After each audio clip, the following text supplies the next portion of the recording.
许久不见，甚是想念了。嗨，大家好，我是 Z。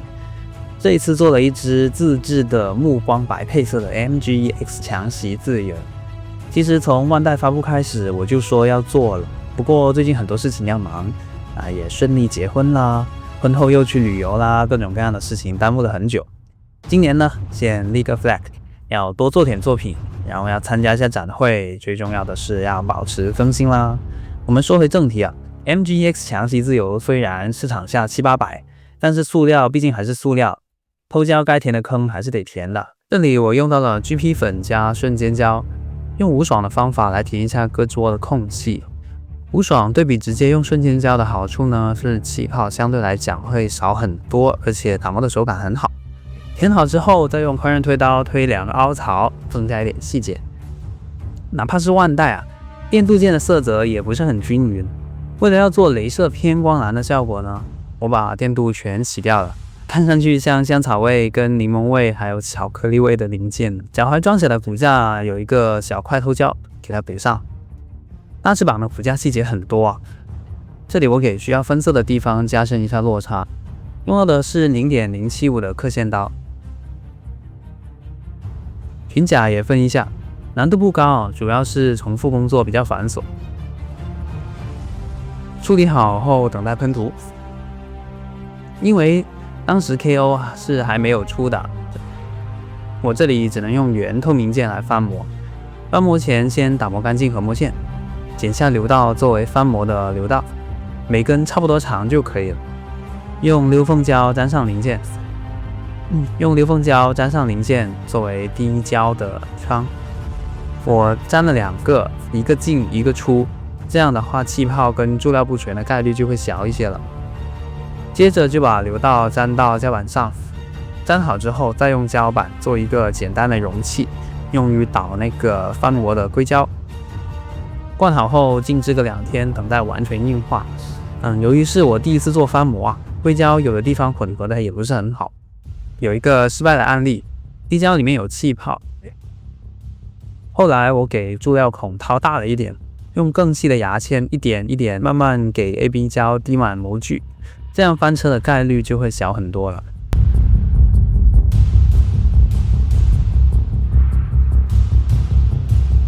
跟着把注料口的水口打磨干净，零件抛光一下就完事了。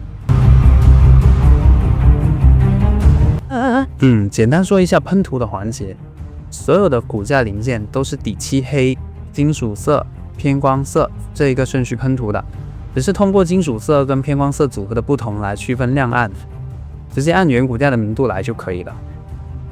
例如亮色的零件我就用底漆加雷射漆，浅色的零件就用底漆加雷射漆加偏光浅蓝，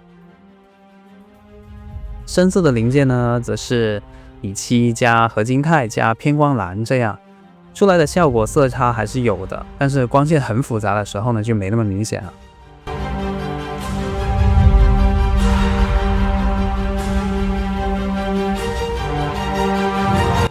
开始组合，我们欣赏一下这副骨架套骨架，我们来欣赏一下这副骨架套外甲前最后的外观吧。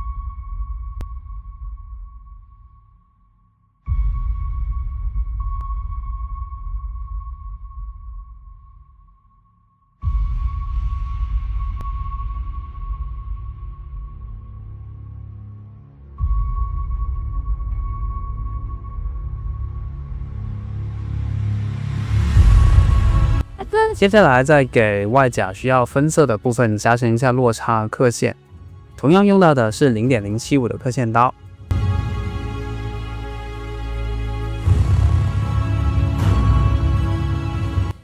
填单喷好分色之后就遮盖，喷完了，我们来贴一下水贴。这一次选用的是 EVO 漆黑 MGX 强袭自由的烫银水贴，对比万代原版更亮，而且印制似乎是更清晰的。我感觉万代这一次的水贴字跟图案有点糊，有点粘连，不是很锐利。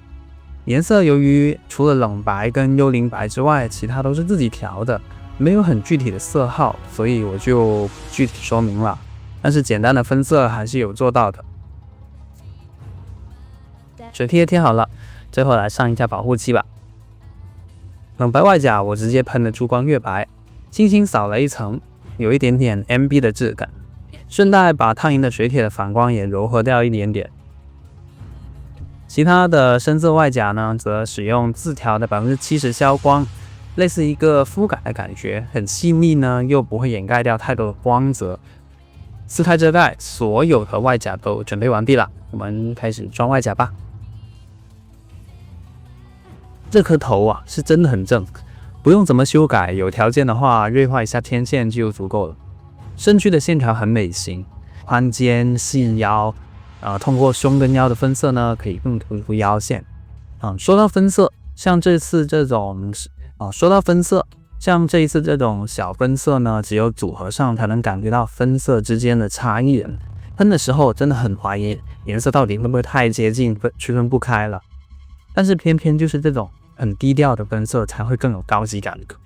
这条腿我感觉比以往的长四产品呢，好在终于不是小细腿了，内构联动也很性感。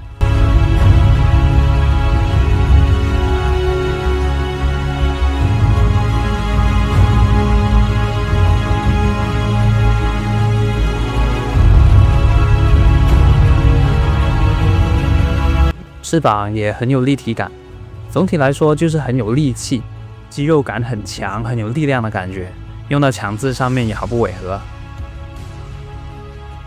实际到我最后摆 pose 的阶段，因为没有打磨好关节，肩膀都断了，所以一定要注意关节的阻尼感，避免断件啊。外甲装好后呢，整体我感觉还是很圣洁的哈，只是我的运镜手法比较粗糙，不知道各位对比万代原版的感觉，我做的如何呢？喜欢的话别吝啬你的一个赞，我们下期再见。